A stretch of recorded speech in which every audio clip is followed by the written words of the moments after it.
The expectation is that they're coming here to play baseball. They're coming here to get better. They're coming here with a dream. And part of my goal and my assistant coach's job will be to help them chase that dream so that when they leave here, they're better than when they got here.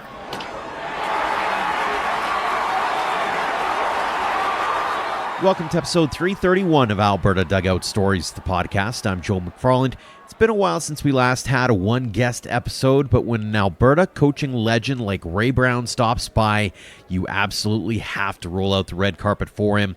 That conversation is coming up in just a few minutes, but first, the news headlines.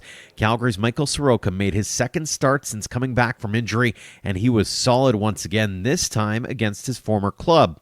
The Washington Nationals hurler allowed 2 runs on 4 hits and a walk while striking out 4 in 4 innings of work, but the Atlanta Braves came away with a 5-2 victory on Tuesday.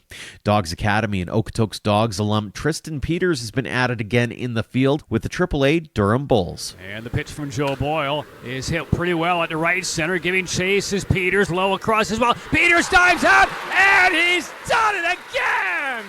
At the plate, Peters had a 3-hit night on Wednesday and is now hitting .271 with 3 homers and 20 RBI.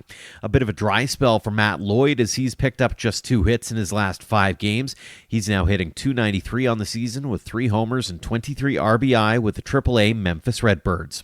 Vauxhall Academy grad Damiano Palmigiani has had his struggles at the plate this year, but has managed to pick things up in May. That includes this last Sunday. 3-2 from Adams, and this is lined into center field. That's dying for a base hit. It's going to score 1.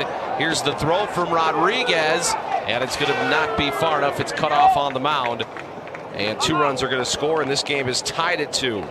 He has 4 hits and 13 at-bats this month, bringing his average up to 154 on the season with 5 RBI. Wetaskiwin's Matt Kootenay finds himself on a 5-game hit streak with the High A Tri-City Dust Devils, including this on Tuesday night. As Nunez home, a full count pitch. Breaking ball, that's it high in the air to right. Going back on it is Rojas. Track, wall, gone! Kootenay hits it through the wind out of here to right. And the Dust Devils strike first on this Tuesday. The Edmonton Prospects alum is now hitting .239 with 3 homers and 14 RBI on the campaign.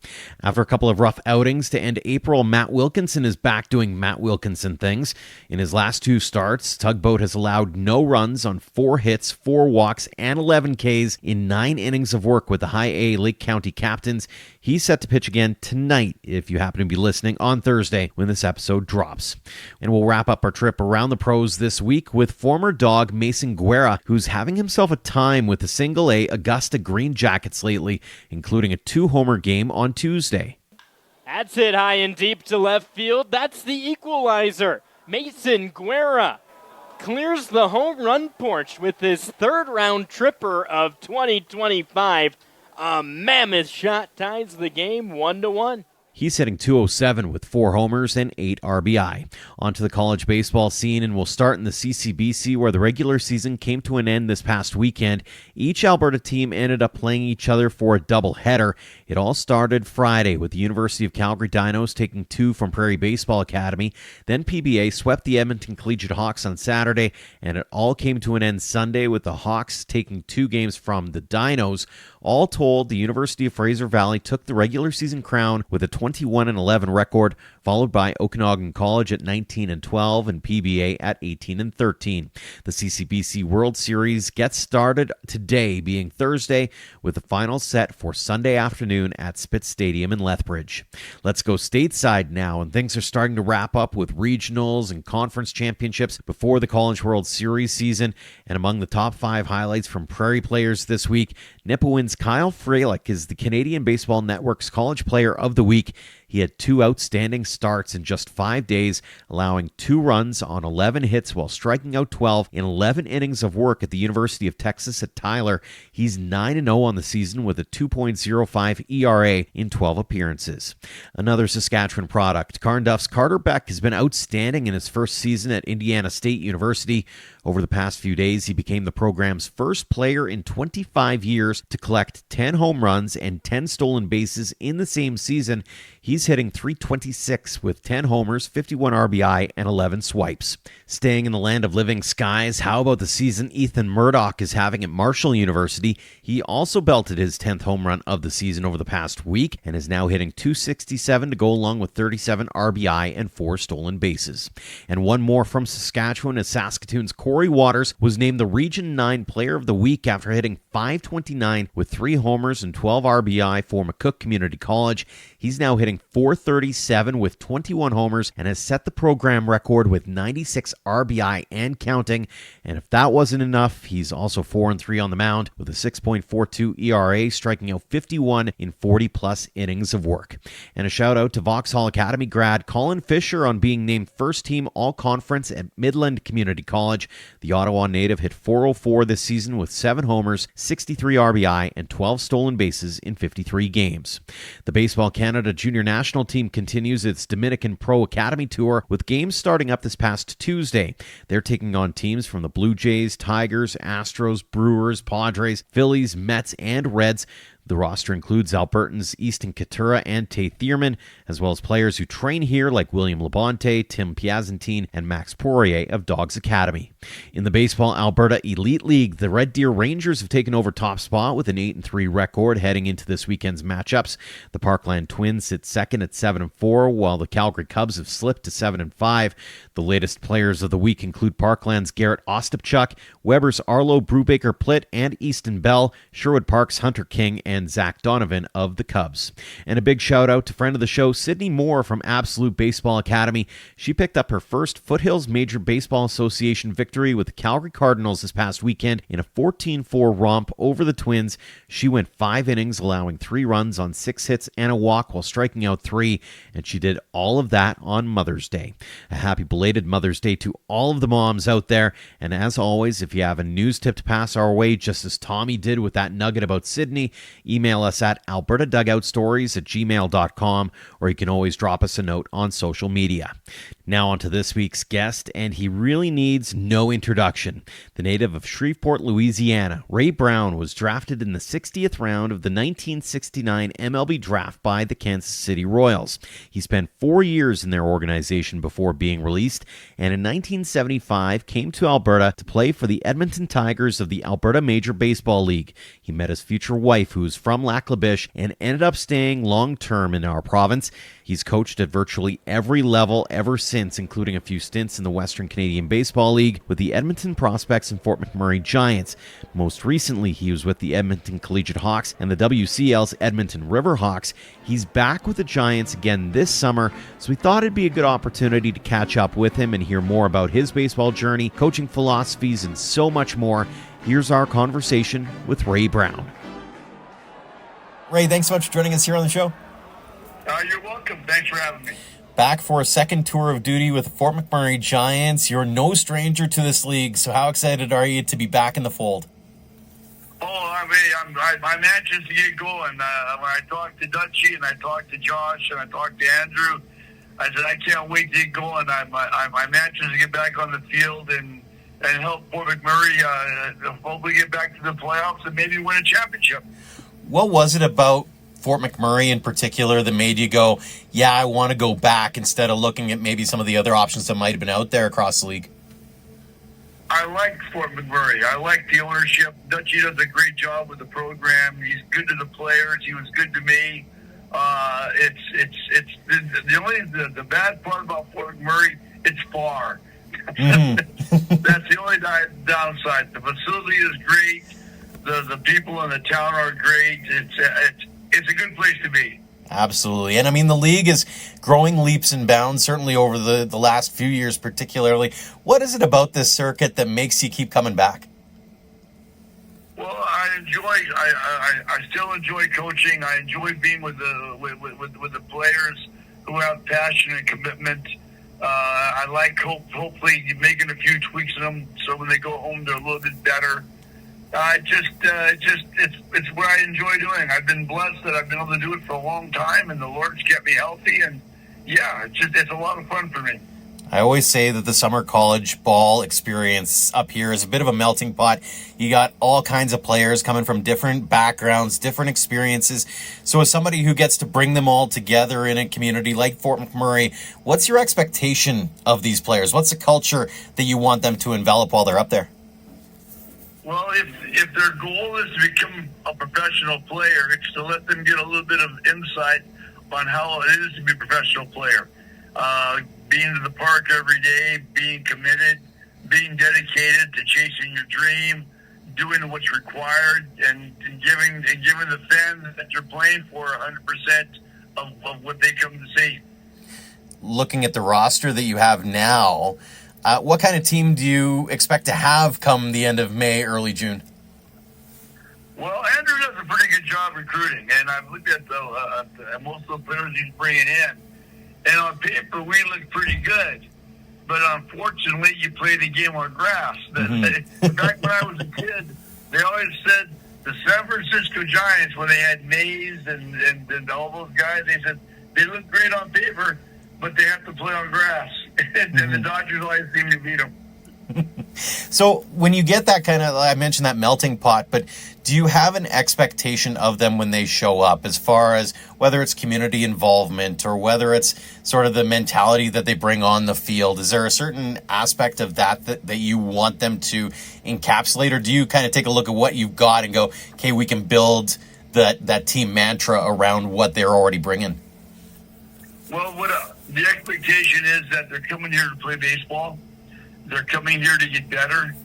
They're coming here with a dream, and part of my goal and my assistant coach's job will be to help them chase that dream, so that when they leave here, they're better than when they got here. You mentioned the assistant coaches. You're bringing a couple of familiar faces that were players under you a couple of years ago, Nick Cardinal and Tanner Hess. What's it mean to you, looking at that, to be able to not only give back to those developing players, but also coaches who are kind of learning the ropes of what a college coach is all about? Well, I'm glad to have both of them. They both played hard for me. They were both good players, and they know what they're coming to. So they know they're going to come play for me, and they know what the expectation is. And that'll help guide the players in the direction that we need them to go to be successful. I know the expectation is always, especially when everybody's 0-0, hey, we want to win a championship here. What needs to happen in your eyes for this program to get over that hump, get into the playoffs again, and become an every-year powerhouse, compete with the Dogs and Gulls of the world? Well, the first thing we have to do is play basic baseball. We have to play catch. In my opinion, the most important skill in baseball is playing catch. If we can catch the ball and throw strikes, we have a good chance to be successful. Offense will take care of itself, but as long as we can do the basics of the game, we have a good chance to be in every game. Will we win every game? I don't know, but I know if we have a chance to be in every game, we have a chance to win every game. Do you think there's been an overemphasis on some of the non-catch stuff? And I'll use, whether it's analytics, the data that's available now. Hey, everybody's got to throw 98 with all kinds of run on their pitches, as an example. Has it gotten away from some of those basic principles that allow you to be a good team? I think it has. I think a lot of coaches have forgotten that analytics is a tool. It's not the Bible. And I think sometimes they rely too much on it instead of what their eyes tell them and what their instincts tell them. I like to use the analytics, but I don't let the analytics make the decision. I let my eyes and then talking to my coaches, and then we'll make the decision. I've never been much of if it's a lefty batter against a lefty pitcher, we should change hitters. I tell people, I says, when Reggie Jackson came to the plate and they brought in the lefty pitcher, did they take Reggie Jackson out of the lineup? Mm-hmm. No, they let him hit. And so it's probably one of the biggest mistakes I saw, and this was in the World Series when the Dodgers played. They played Tampa Bay. Mm-hmm. When they had I forgot the pitcher's name, but they had him in the game, and he was beating down the Dodgers. And the analytics said he's not good after when it comes to the third time around, and they took him out of the game, and they wound up losing that game.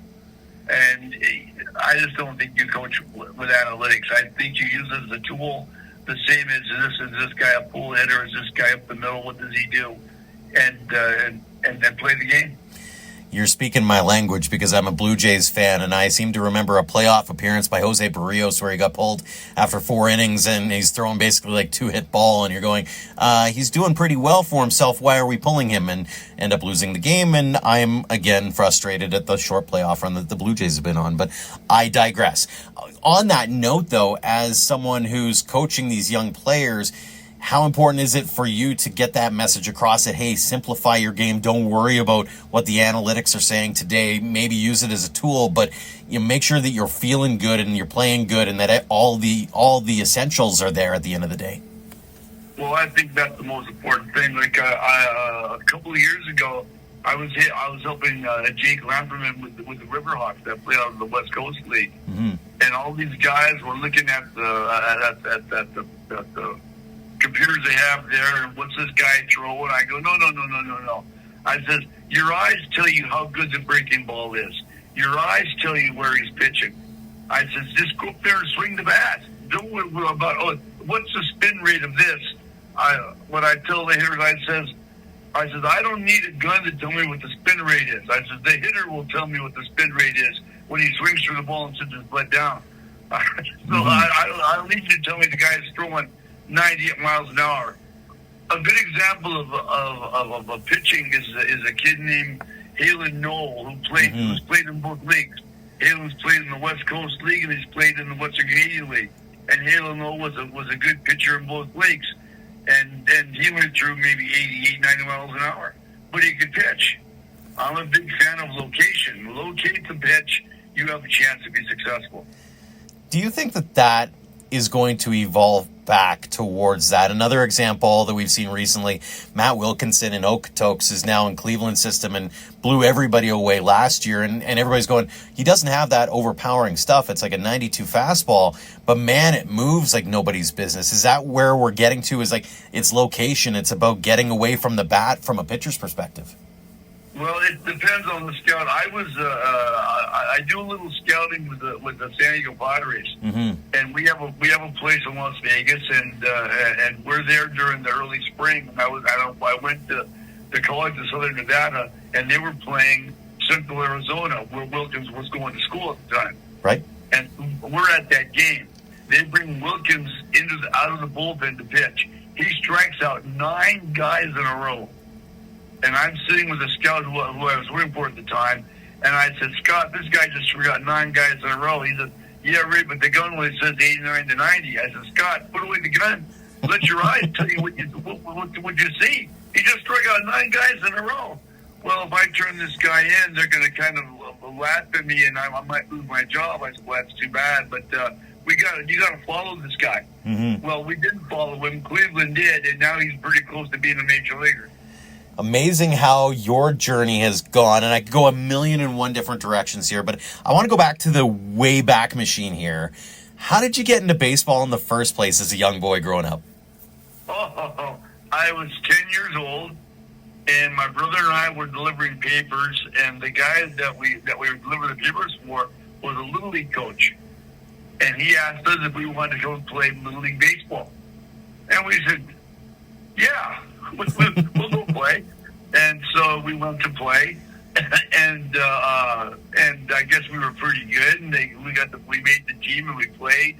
My brother only played for that one season because at the time my brother was left-handed, and my brother would catch the ball with his left hand and then take off the glove and throw it back in with his left hand. And the coach wanted him to change. Well, he couldn't make the change, and so he got frustrated and he left. Well, nowadays, they'd let him do that. And then eventually he would change on his own. But back in those days, no, you can't. You have to do things where you're supposed to do them. And he went on to play some football, and I stayed involved in baseball. And at the time, the Dodgers had just moved to Los Angeles. Right. And so we're hearing the Dodgers on the radio, Vince Scully, doing the games. And I'm standing there with a friend of mine one day, and I said, you know, when I get big and have a job, I want to be like these guys. I'm going to go do my work and then go play baseball at night. And my friend says, what do you mean, Ray? I said, well, I want to go play with the Dodgers, so I'll have my job. And he says, no. He said, that's their job.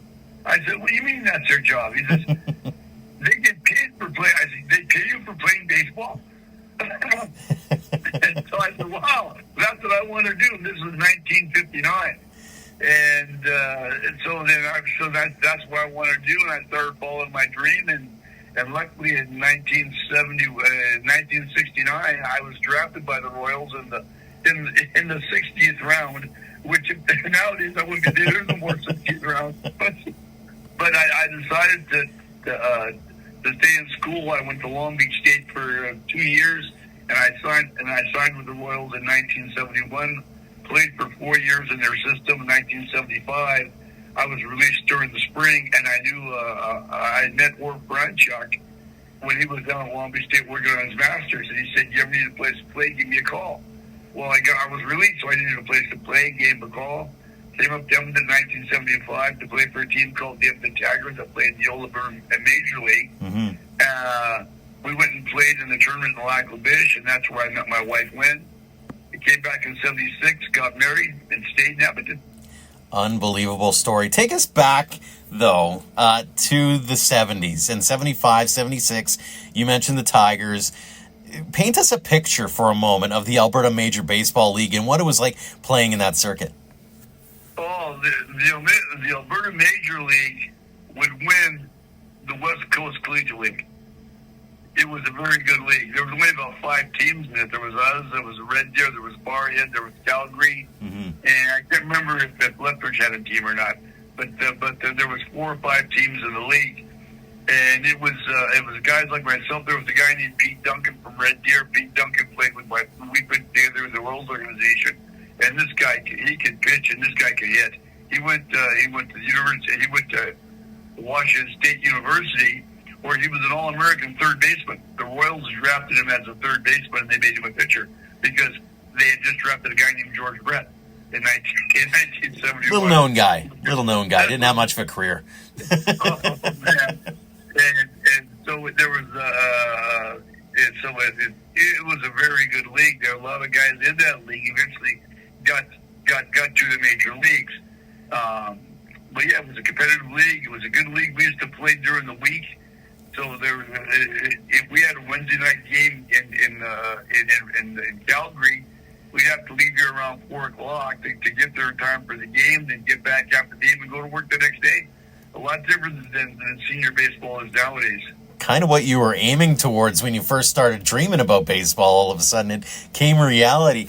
When you look back on those days, do you remember the one guy who you just looked at and went, "That's a player. Like, that's probably the best I've seen in this league"?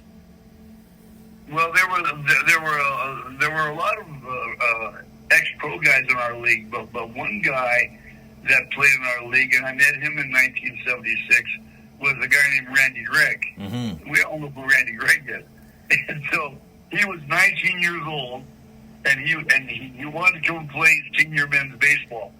And so he was at our tryout camp, and in 76, Orv was our manager, and we're in right field shagging some balls, and he's telling me about this kid named Randy Gregg. And I said, "Oh, this is his hitting right now, Ray." Well, he was at home plate, right-handed hitter, hitting balls over the right field fence at Renfrew Park. It was Renfrew Park then, into the street. I go, "Holy Jesus, this guy hits pretty good." And he says, "Yeah, but he plays third base where a guy named Roger Pozo plays." And Roger Pozo was a very good third baseman. He could hit too.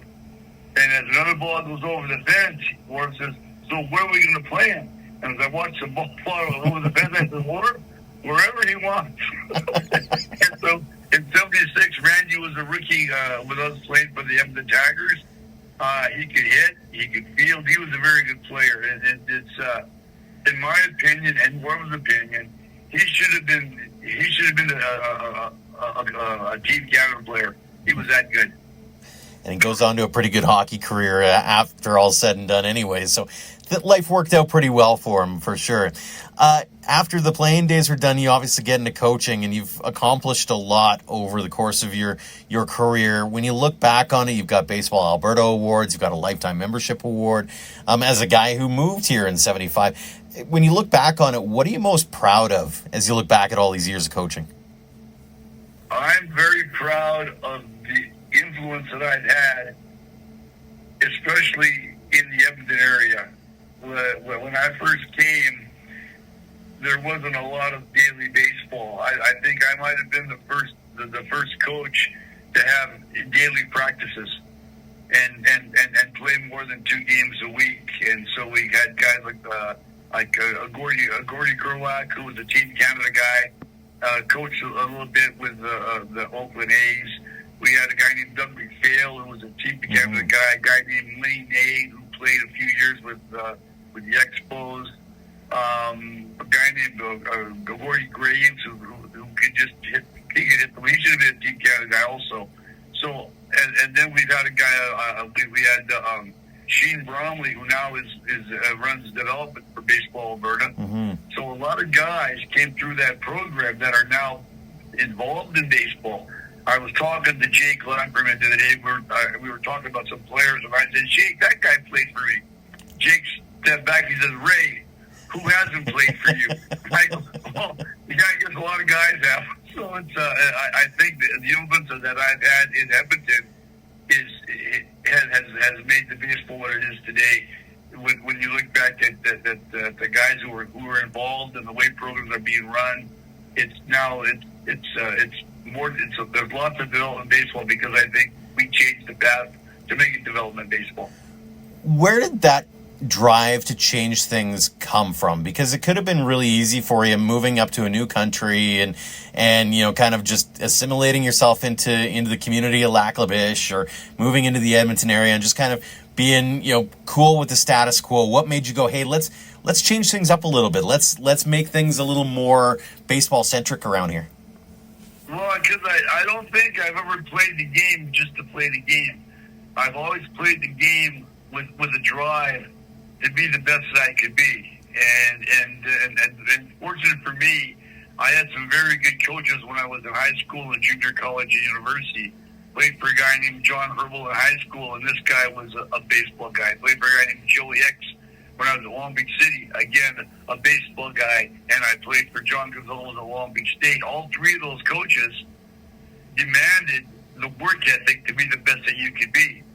And it just stayed with me. So when I got the pro ball, the only thing that changed is that we had games every day, because I was used to doing what it took to be as good as I could be. So when I came here, I brought that same attitude with me, that if I'm going to coach, then we're going to coach for a purpose to make guys better. And if guys want a chance to go to school, we're going to try to get them that opportunity. And so it's just how I am. As my wife said to me one time, she says, I can never play for you because you're too mean to your guys. Well, I don't know if I was mean to them, but I demanded them to do what's asked of them so we can be as good as we can be. And that's why I tell the college guys, I says, I don't know if we're going to win every game, but I know if every game we give 100%, we may not like the result, but we can sleep at night.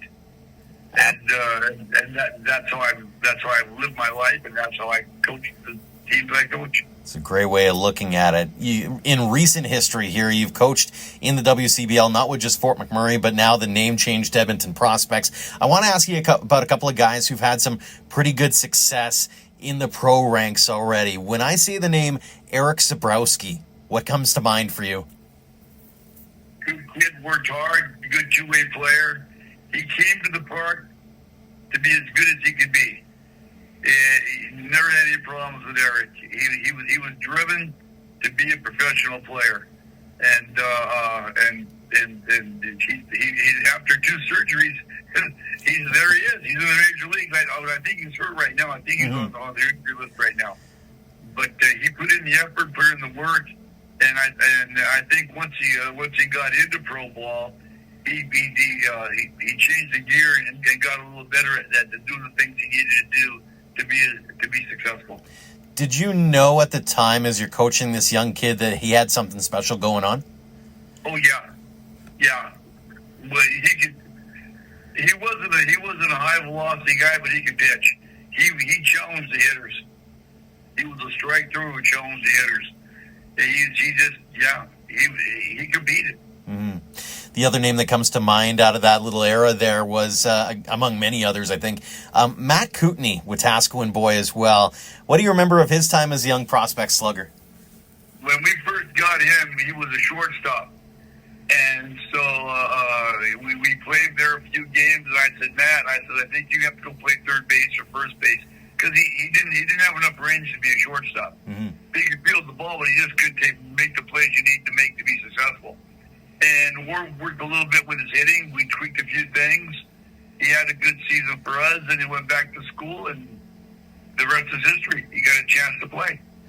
How cool is it in your eyes when you see a guy like Sabrowski or a guy like Kootenay or any of the number of guys you've had over the course of your career go on to bigger and better things? And it doesn't necessarily need to be pro ball, but it could be, a successful college career and go on to cool life things. Like, walk us through your mindset as you're watching these young men turn into grown men and family men and all the rest of it. Right now, my doctor is a guy who played for me. Wow. Randy Gregg is the sports medicine guy that helps with our team and helps me when I have an injury. My lawyer is a guy that played for me. So I go, wow, I'm pretty lucky that all these guys that came and played for me are successful in doing something else besides baseball. And I hope that some of the things they learned by being on the field with me helped them get to where they wanted to go. Just the commitment, the dedication, the passion, the drive, the just stick-to-itiveness that makes you become as successful as you can become. It's got to be a very cool feeling. As I got a few more for you, and then we'll let you go. First off, as someone who's been around the league and around this province for as long as you have now, I mean, I feel like I'm relatively new to it, and I feel like I've seen a lot of evolution in the game here over the last couple of decades, particularly. What do you see? What do you see standing out about what's happening in the game here in this province right here and now? Well, there are some very good things. I like how they have the BALE, which is the Baseball Alberta Elite Baseball. I like that because it lets the better kids play against each other. I'm not a real big fan of all the academies I see because I think the academies drain the local clubs like the St. Alberts, the Sherwood Parks, the Edmontons, the Spruce Groves. I think all those programs get drained of high quality players going to these academies, and I don't think that we need all those academies. I think sometimes academies, well, they're there to make money. But I don't think they tell the people that pay the bills the real truth. I think they tell them, we can make your son better. And so as soon as a parent, when they say, you can make my son better, the parent sees Major League. Mm-hmm. Well, he didn't say that. He said he can make you better, and they will. Academies will make you better. But they can't give you talent. You have to have talent. And when I go talk to players and I go talk to parents, I tell them, if nobody's knocking on your door, your player or your son is average. And there's nothing wrong with being average because 90% of the world is average. I said, so if you're average, instead of thinking about going to play college baseball in the United States, stay in Canada and play in the CCBC, where you're going to get probably a better education, you're going to get just as good coaching, all right, and you're going to get the opportunity to play. I said, and you're still going to get scouted. I said, there's not a player in Alberta or Saskatchewan or in Canada that's playing at a decent level that hasn't been scouted. It's not like when I came in 1975, 76, there were very few scouts running around, so we had to go find a place for these guys to get clean. They're here all the time watching. They're watching you play. I said, so if no matter what college league you're playing in, they're going to be scouted. And if they get better, that's going to be seen. I said, you're going to save a heap of money by paying Canadian dollars instead of U.S. dollars, and your son's going to have an opportunity to play. And I also say to them, You send your son to a college or junior college in the U.S. If he's equal to the American, who do you think is going to play? Mm-hmm. The American's going to play. I said it's no different when we bring American players up to play for the Giants this year. If the American player is equal to the Canadian player, I'm going to send the American home. I don't need him. Mm-hmm. I got a guy that's already that good. I said, so for me to keep Americans, he's got to be better than the Canadian so that people see why he's playing. No different when you cross the border. You've got to be better than the Americans so they can see why this guy is playing. Mm-hmm. But, everybody has their own thoughts and their own visions, what they want to do. As I learned from my friend named CJ, he's a guy from New Zealand who's been here for a few years. He says, Ray, too many people drink the Kool-Aid. And I said, yeah, well, people drink the Kool-Aid. The guy comes, the cabinet guy comes and talks to him. He gives them all this stuff, and they see visions of grandeur. I guess it'd be the same like in hockey, eh? Mm-hmm.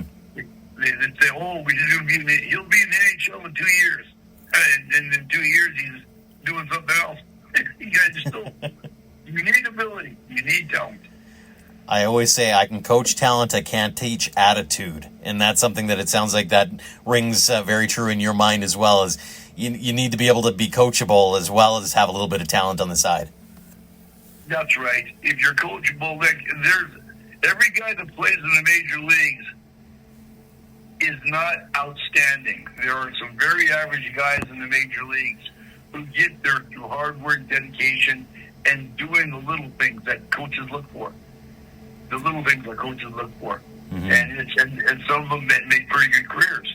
And there's other guys, like when I was playing, I played longer than a lot of guys who had more talent than me because I could make the adjustments I needed to make to stay. And they couldn't do it. Or else they thought it was party time, and instead of getting ready to play, they were out all night. So you've got to have the passion, the desire, the commitment, the work ethic, and the dedication to be good at anything. To be good at anything. Like what you do right now, if you don't have the passion and the work ethic, you won't be good at what you do. You won't be doing it long. They'll go get somebody else. So it's the same in anything, no matter what it is. If you're the garbage man who picks up trash, if you're not good at what you do, don't get somebody else. You've got to enjoy what you do. You've got to like it. It just can't be a job. When it's just a job, you look for days off. Absolutely. Somebody said to me one day, they said, how long am I going to do this? When am I going to retire? I said, retire and do what? I'm already doing what I'd be doing if I was retired. That is fantastic. A couple more here. You've worked with some pretty good young coaching talent. You mentioned Jake. You got Nick and Tanner coming up with you as well in Fort Mac as a couple of the examples. New programs that are sprouting up and making waves with Riverhawks as an example. When you look at the future for baseball here in Alberta, across Canada, what excites you the most? Oh, it's going to get better. It's just there's more kids playing. There's more kids with a dream, which is all good stuff. But I think we have to do a better job with the kids that aren't playing just in the travel programs. I think we have to do a better job with the house league kids. Right now, before I go to Fort McMurray, I'm doing some work with St. Albert. And I mentioned to Curtis Miller, I think we need to spend a whole lot more time with the house league coaches to give them some information of how they can run a more successful practice.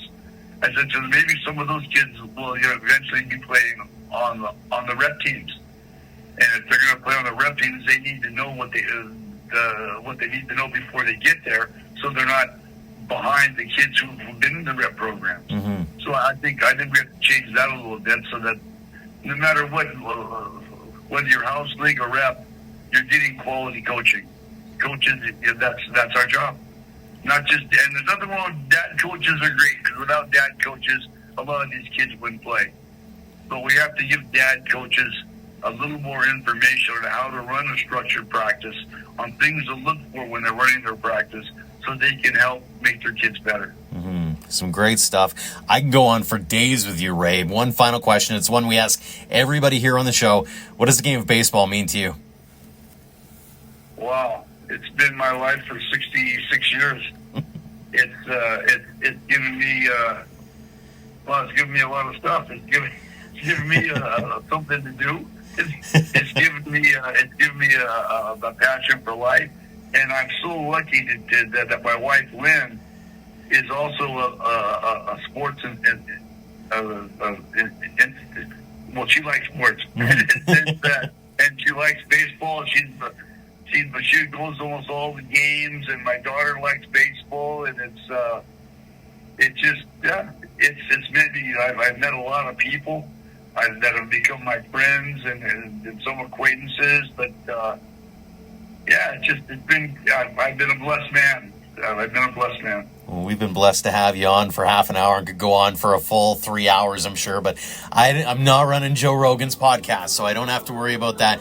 Very, very grateful for you to spend a little bit of time with us and get to know a little bit about your journey, Ray. Congrats on everything. Best of luck this season in Fort Mac and beyond. And again, thanks so much for joining us here on the show. And again, thank you for having me. It's my pleasure. Thanks again to Ray Brown for joining us this week, and thanks to all of you for downloading and listening. Now would be a great time for you to hit that subscribe button as we are gearing up for a busy summer of baseball action. Next week, we'll have full coverage of the CCBC World Series, followed by a two-part, yes, you heard that right, two-part WCBL season preview extravaganza that you will not want to miss. As always, a tip of the cap to our Platinum supporters for all they do for us and for baseball in Alberta. The Okotoks Dogs, Under the Lights Sports and Entertainment, and the Western Canadian Baseball League have been incredible supporters in helping us cover costs like web hosting fees, travel, and much more. If you'd like to join our roster of sponsors, head to albertadugoutstories.com/supporters. Until next time, thank you for all of your support online, on social, and on air of Alberta Dugout Stories.